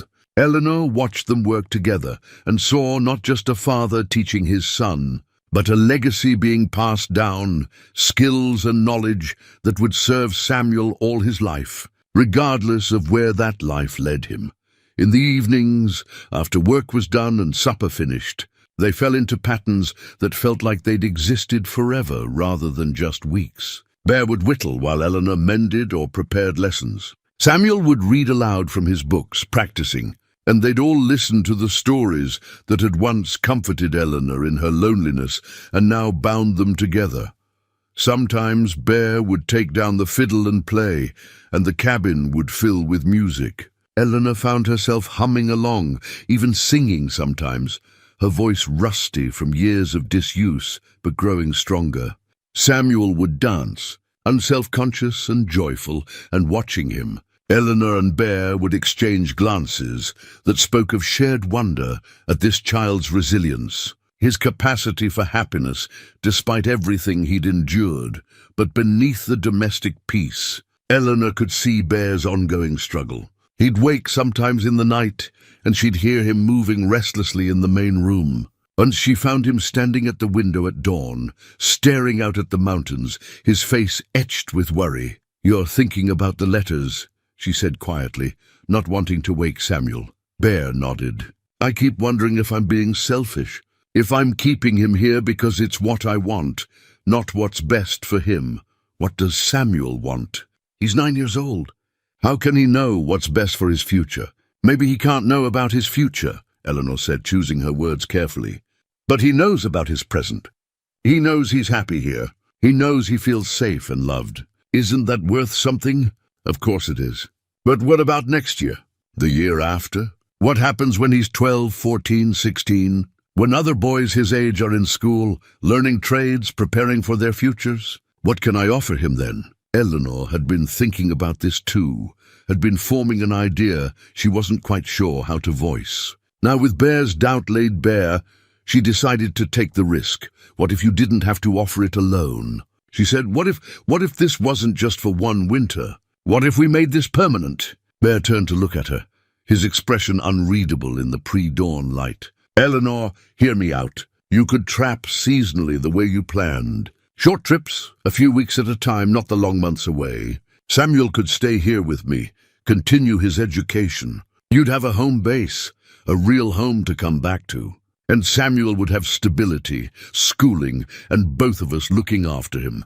That's asking too much of you, is it? Or is it exactly what I need too?" Elena moved closer, her voice earnest. "I was dead inside, Bear, buried alongside Thomas, just going through motions. You and Samuel brought me back to life, gave me purpose again, gave me a reason to care about tomorrow. That's not a burden, that's a gift." Bear was quiet for a long time. Finally, he said, "The Thorntons will expect an answer eventually. They'll want to meet Samuel, see if he struggled with the words, "if he's worth their attention." "Then let them meet him," Eleanor said, surprising herself with her vehemence. "Let them see what a remarkable boy he is, and let them see that he already has a family that chose him, that wants him, that loves him exactly as he is. They might not accept that. They might push harder, especially if they see he's doing well. They could claim I'm denying him opportunities. Then we'll deal with it, together." Eleanor put her hand on his arm. "You don't have to face this alone anymore, Bear. That's what family means. We face things together."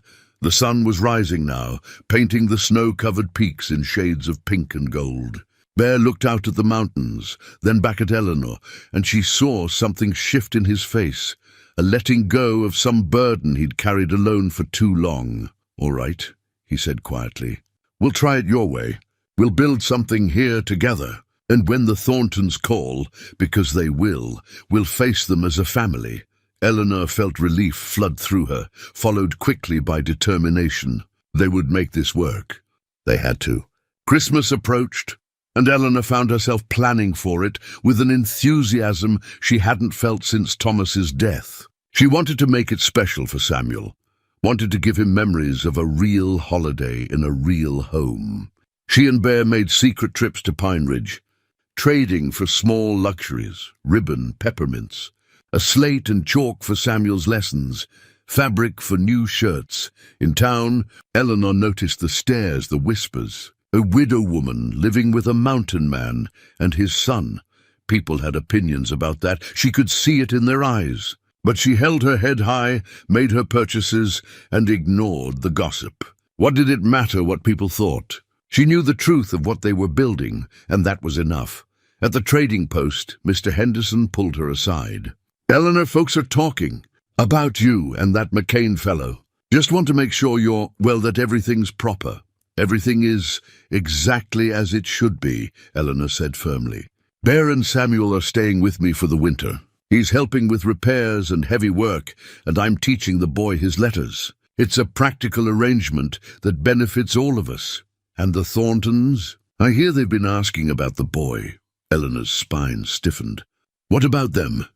"They've been making inquiries, asking whether McCain's fit to raise a child, whether the boy's being properly cared for. Some folks told them about your arrangement and, well, they're not pleased."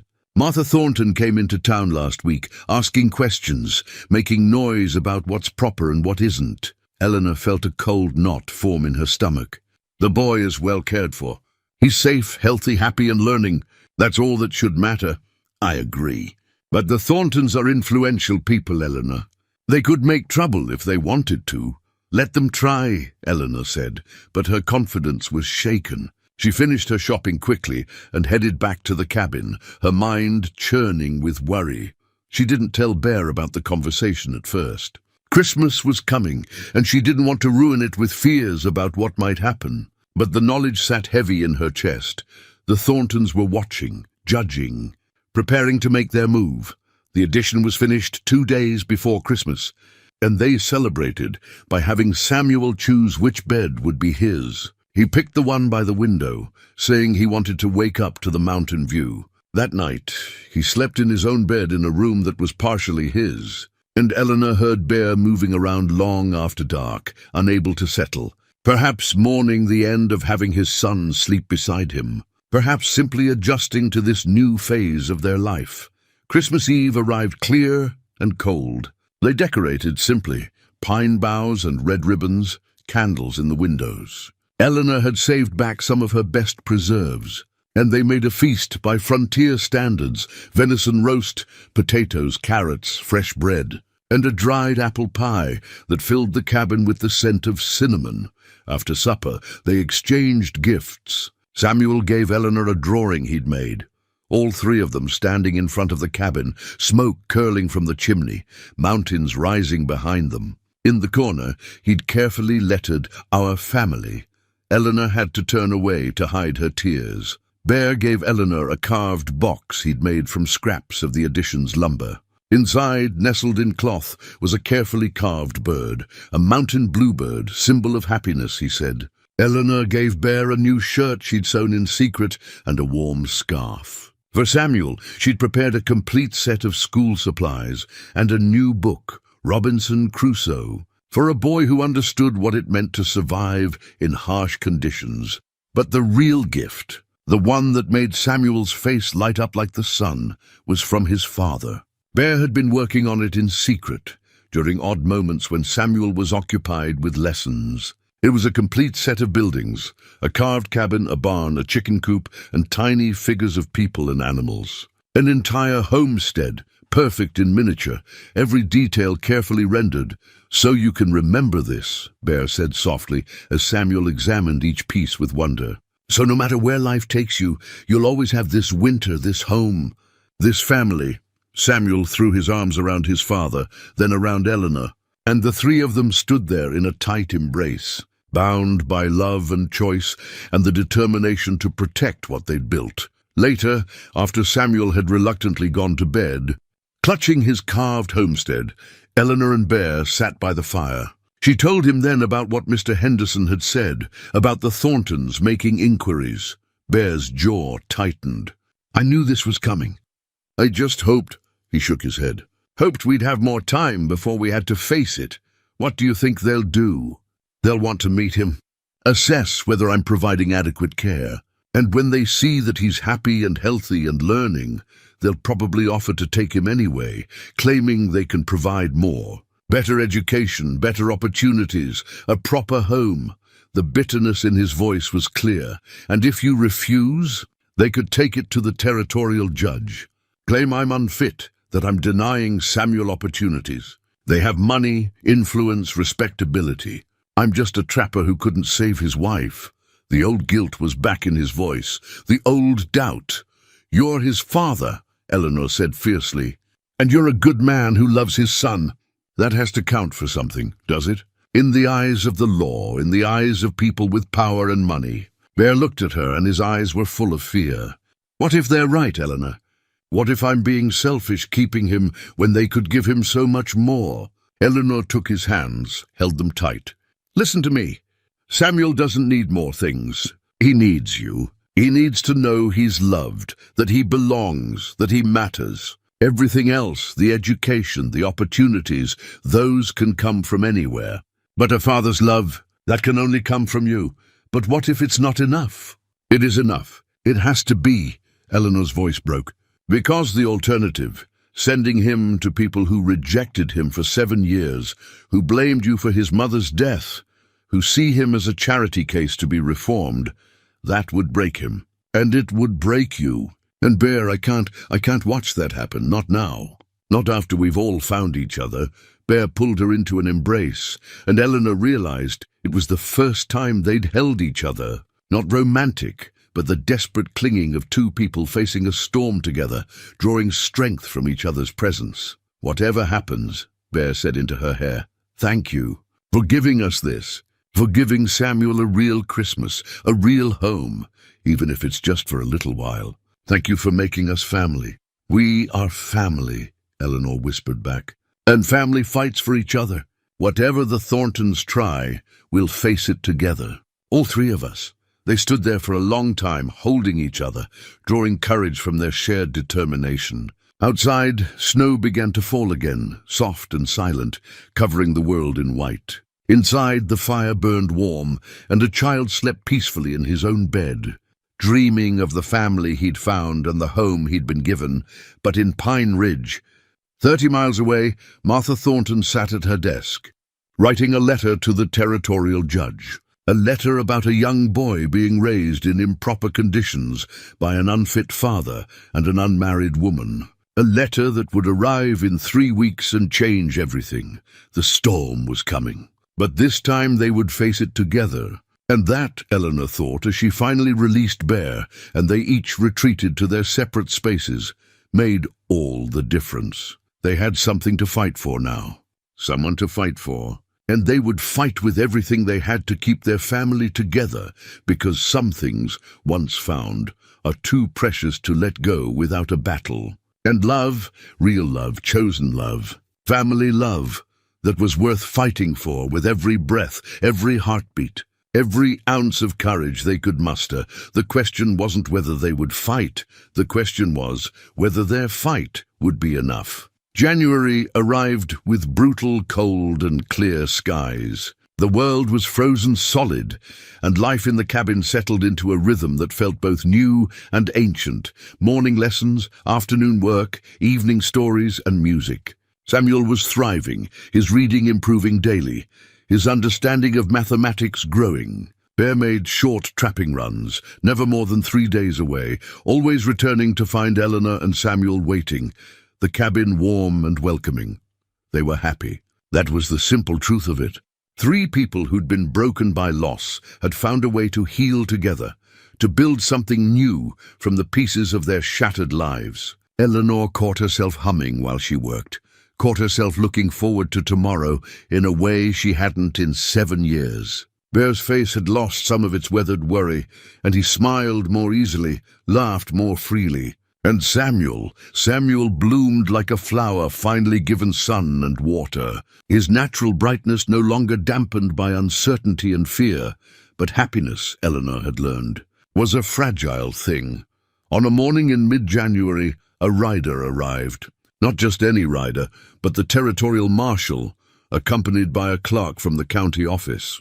Eleanor saw them coming from the window and felt her stomach drop. Bear was outside splitting wood, and he stopped when he heard the horses, his face going still and careful. The marshal was a lean man with grey hair and tired eyes, someone who'd seen too much of human nature and wasn't impressed by most of it. He dismounted and nodded respectfully to Bear, then to Eleanor as she came out onto the porch. "Mr. McCain, Miss Hartwell, I'm Marshal Dawson. This is Mr. Pierce from the county clerk's office. We're here on official business regarding the boy, Samuel McCain." Eleanor felt Bear tense beside her, saw his hands clench. She reached out and touched his arm, a silent reminder, together. What business would that be? Bear asked, his voice carefully controlled. Marshal Dawson pulled out a folded document. "We have a petition here from the Thornton family requesting a formal assessment of the boy's living conditions and care. They've expressed concerns about his welfare and have requested that the territorial court consider their petition to assume guardianship." The words hit like physical blows. Eleanor saw the color drain from Bear's face, saw years of fear and doubt crystallize into this moment. "My son is well cared for," Bear said. and his voice was steady, despite the fear Eleanor could see in his eyes. He's healthy, safe, and receiving education. There's no cause for concern. That's what we're here to assess, Mr. Pierce said, pulling out a notebook. He was younger than the marshal, officious and self-important. We need to inspect the living conditions, speak with the boy, and make a report to the judge. May we see the boy? Marshal Dawson asked, and his tone was more gentle than the clerk's, suggesting he wasn't entirely comfortable with his mission. Samuel had appeared in the doorway, drawn by the sound of strange voices. He looked small standing there, his eyes wide, moving between his father and the strangers with growing fear. "Pa," he said softly. "What's happening?" Bear moved to his son, put a protective hand on his shoulder. "These men are here to ask some questions. It's all right." But it wasn't all right, and they all knew it. Mr. Pierce spent the next hour examining everything: the cabin, the addition, the supplies, the schoolwork Eleanor had saved. He asked Samuel questions about his daily routine, his meals, his lessons. The boy answered carefully, his voice small and frightened, clearly understanding that something important was at stake, even if he didn't fully grasp what. Eleanor watched it all with growing anger. How dare these strangers come into their home, question their family, judge their lives? How dare the Thorntons, who'd rejected this child for 7 years, suddenly decide they knew what was best for him? Finally, Mr. Pierce closed his notebook. "The living conditions appear adequate," he said, making it sound like grudging admission. "The boy seems healthy and is receiving basic education. However, the petition raises valid concerns about long-term stability and proper social development. The Thornton family can provide a permanent home, formal schooling, and social opportunities that clearly aren't available here." "He has a permanent home," Eleanor said, unable to stay quiet any longer. "He has people who love him and want him. That matters more than any social opportunity. With respect, Miss Hartwell, the law considers many factors when determining a child's best interests. Emotional attachment is one factor, but practical considerations..." "Practical considerations?" Eleanor's voice rose. "You mean money and social standing? You mean that because the Thorntons have a big house in town and Bear lives in the mountains, they're automatically more fit to raise his own child?" Marshal Dawson held up a hand. "Nobody's making any decisions today. We're just gathering information for the judge. There'll be a hearing in 2 weeks in Pine Ridge. Both parties will have the chance to present their case, and the judge will decide what's in the boy's best interests." Bear's voice was hollow. "And if the judge decides in favor of the Thorntons?" The marshal's expression was sympathetic but firm. "Then Samuel will be placed in their custody, and visitation rights will be determined by the court." Eleanor felt the world tilt. This couldn't be happening. They couldn't lose Samuel. Not after everything they'd built. Not after finally becoming a family. But as she watched the marshal and clerk ride away, their official document tucked safely in a saddlebag, she knew the fight they'd been preparing for had finally arrived, and she had no idea if they were strong enough to win it. The 2 weeks before the hearing passed in a blur of preparation and anxiety. Bear contacted a lawyer in Pine Ridge, a man named Samuel Harris, who took cases for minimal fees and had a reputation for fairness, if not brilliance. Eleanor organized all of Samuel's schoolwork, documented his progress, prepared testimony about his daily routine and development. But beneath all the practical preparations, fear gnawed at them. Samuel grew quiet and withdrawn, the light that had been growing in him dimming day by day. He stopped playing with his carved animals, stopped dancing to his father's fiddle music. He went through his lessons mechanically, and at night Eleanor could hear him crying softly in his room. One evening, a week before the hearing, Samuel came to where Eleanor was preparing supper. His face was pale and determined, and he was carrying something in his hands, the drawing he'd made at Christmas, the one showing their family together. "Miss Eleanor," he said, his voice trembling but resolute, "I need to tell you something." Eleanor knelt down to his level. "What is it, sweetheart?" "I've been thinking about the hearing, about what might happen, and his voice broke. "I think maybe I should go with the Thorntons." Eleanor felt her heart stop. Samuel, no, let me finish, please. He took a shaky breath. I love you and Pa more than anything. This has been the best time of my whole life, living here, being a family. But what if the judge says Pa's not fit? What if they take me away and say Pa can't even visit me? At least if I go with the Thorntons willingly, maybe they'll let Pa see me sometimes. Maybe Eleanor pulled him into her arms, feeling him shake with suppressed sobs. Oh, Samuel, sweet, brave boy. You should never have to make a choice like that. You should never have to sacrifice your happiness to protect your father. But I can't lose him, Samuel whispered into her shoulder. I can't. He's all I have left of Mama. He's my Pa. Bear had come in and heard the end of the conversation. He moved to them both, wrapping them in his strong arms, and Eleanor felt him shaking too, overcome with emotion he'd been holding back for 2 weeks. You're not going to lose me, Bear said fiercely. And you're not going to sacrifice yourself. I won't allow it. Whatever happens at that hearing, we're going to tell the truth, that we're a family, that we belong together, that no amount of money or social standing can replace what we have here. But Pa, no buts. Samuel, look at me. Bear cupped his son's face in his work-roughened hands. Your mother taught me something before she died. She said that the only thing that really matters in this life is love. Not money, not status, not what other people think. Just love, and we have that here, the 3 of us. We have more love in this cabin than most people find in a lifetime. Then why might they take me away? It was Eleanor who answered. Because sometimes people confuse what's comfortable with what's right. Because they think a big house and fancy clothes matter more than a father's love. But they're wrong, Samuel, and we're going to make that judge see they're wrong. Samuel looked between them, and slowly some of the fear in his face eased. You really think we can win? I think we can fight, Eleanor said. And that's all we can control. We can tell our truth and trust that justice will prevail.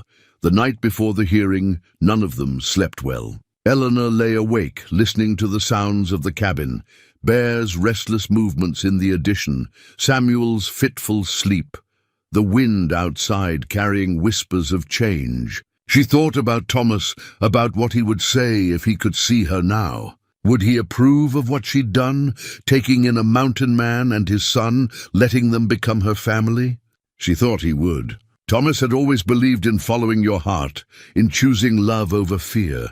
Morning came grey and cold. They dressed in their best clothes, Bear in the shirt Eleanor had made him, Samuel in a new outfit Eleanor had sewn, Eleanor herself in a dress she hadn't worn since Thomas's funeral. They looked like a family, Eleanor thought. They looked like they belonged together. The ride to Pine Ridge was quiet, each of them lost in their own thoughts and fears. As the town came into view, Eleanor reached across the wagon seat and took Bear's hand.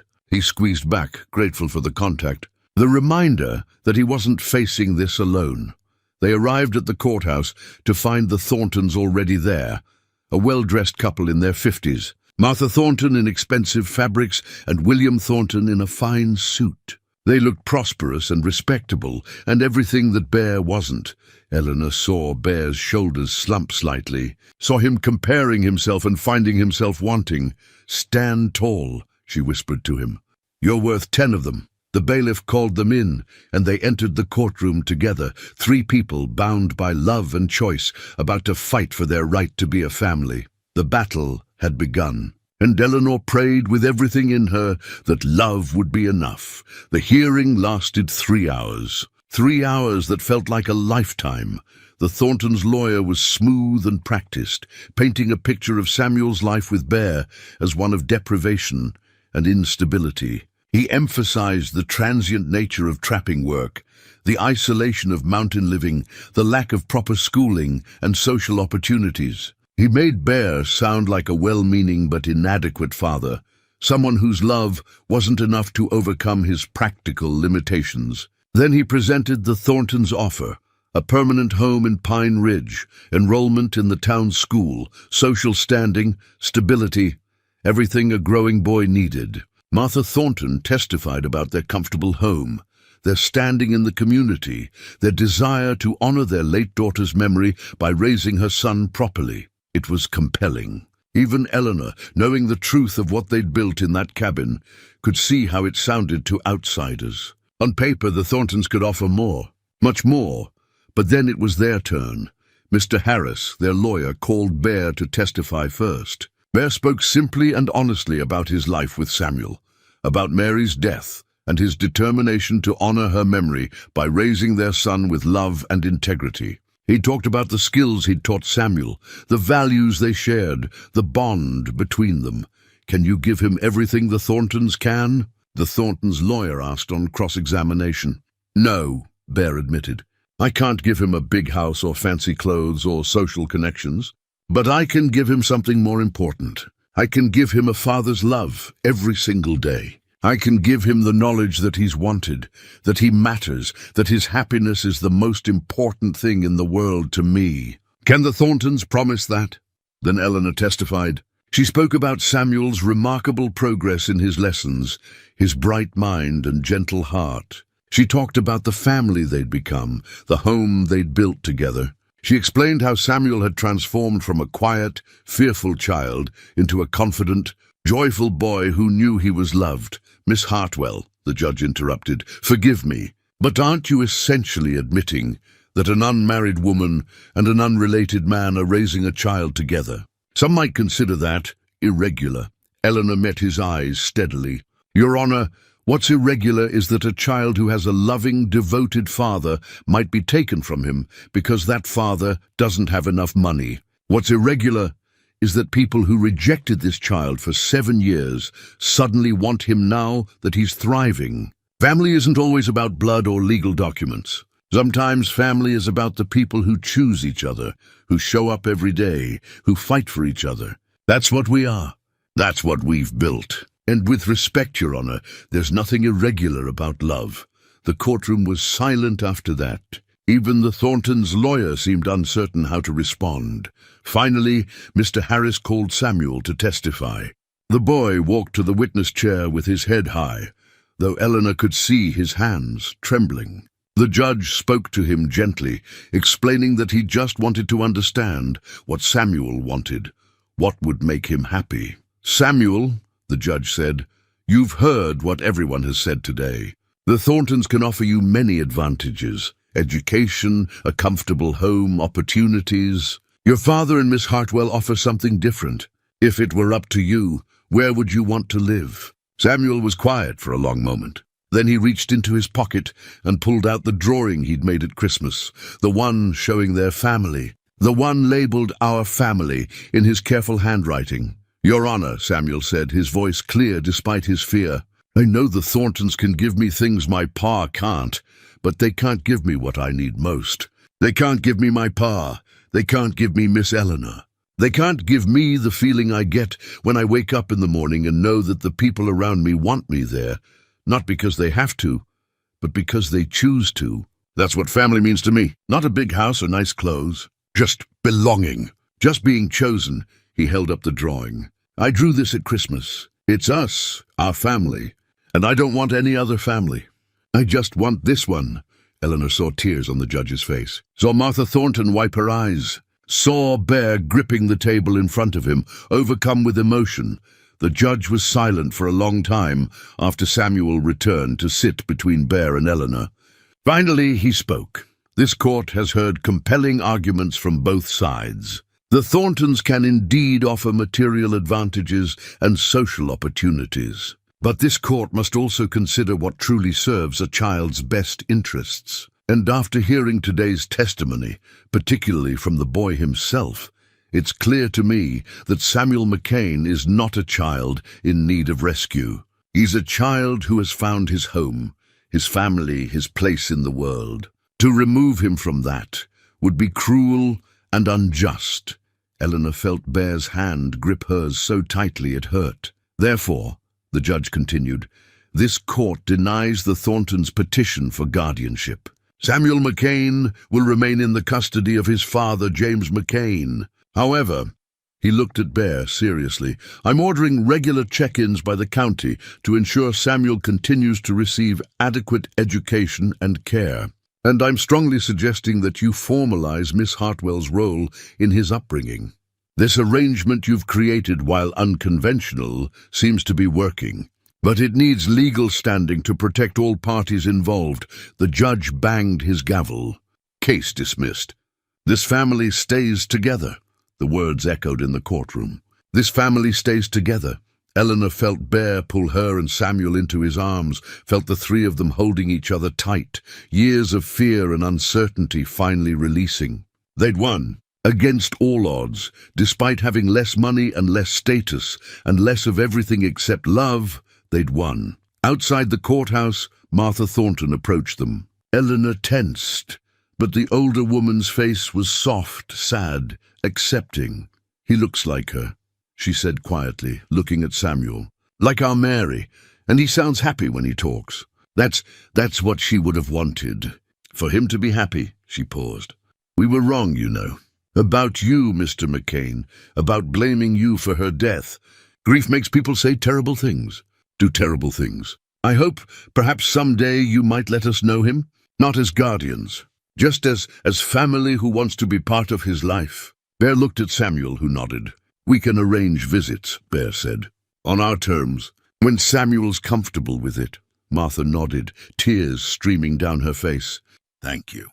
That's more than we deserve." As they rode back to the cabin in the wagon, none of them spoke much. They were exhausted, wrung out, but victorious. Samuel sat between Bear and Eleanor, and eventually he fell asleep, his head on Eleanor's shoulder, his hand holding his father's. "We did it," Bear said softly. "We actually did it." "We told the truth," Eleanor replied. And the truth was enough. When they arrived home, Bear lifted Samuel carefully from the wagon and carried him to his bed. The boy stirred but didn't wake, secure in his father's arms, secure in the knowledge that he was exactly where he belonged. That evening, after Samuel was settled and sleeping peacefully, Bear began working on something at the table. Eleanor watched as he carved letters into a piece of smooth pine, his hands sure and steady. When he finished, he held it up, a sign that read Hartwell McCain Homestead, for above the door, he explained. "To make it official. To show anyone who passes by that this is a home, a real home, for a real family." The next morning he hung it, and Eleanor stood back to admire it. 3 names, one from the life she'd lost, one from the life she'd found, joined together in a new beginning. Spring came eventually, as it always did in the mountains. The snow melted, the rivers ran high with runoff, and the world turned green again. Bear made short trapping runs, always returning within days to find Eleanor and Samuel waiting, to find home waiting. Samuel thrived, his reading now at a level that amazed even Eleanor. He was growing taller, stronger, more confident. And more than that, he was happy, deeply, genuinely happy in a way children should be when they're loved and secure. One evening in early May, as they sat on the porch watching the sunset paint the mountains gold, Samuel said, "Miss Eleanor, I was thinking about what the judge said, about formalizing things, about making it official." "What do you mean?" Eleanor asked. Samuel looked at her seriously. "I mean, you're already like a mother to me. You teach me and take care of me and love me. Pa's my father. But you're my mother now, not replacing my real mama, but being the mother I have now. And I was wondering, could I maybe call you Ma? If that would be all right?" Eleanor felt tears spring to her eyes.